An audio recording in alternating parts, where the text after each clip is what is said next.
येऊ राहिलो आत्ताशी, मलाच माहित नाही. मी कालवा समितीची आज बैठक झाली, काय पाण्याच्या नियोजनाचं ठरलं, शेतीसाठी सोडणार आहे, काय चर्चा झाली सांगा. कालवा समितीची बैठक झाली.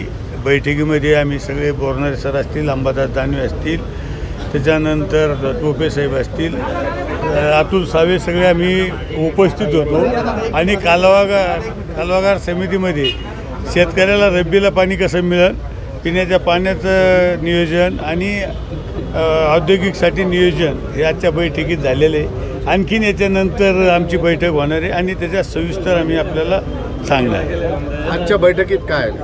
आजच्या बैठकीत फक्त नियोजन करायचं सांगितलेलं आहे. किती कोटीचा निधी आहे आणि कशा पद्धतीने वितरण केलं जाणार? नाही, हे आपलं याचं झालं कोणतं पाणी सोडण्याच्या बाबतीत DPDCचं 500 कोटीचं नियोजन आहे. याच्या अगोदरच नियोजन झालेलं आहे आणि मला वाटतं आज ही आढावा बैठक आहे. पण आज विरोधकांचं समाधान होईल का? मागच्यासारखे वादावादी होईल?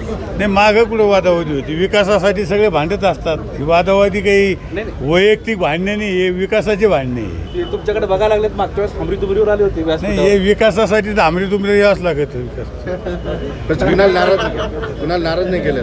नाराज कोणालाच करणार नाही आणि नाराज करणार नाही, कधीच कोणाला करणार नाही. ओके, धन्यवाद.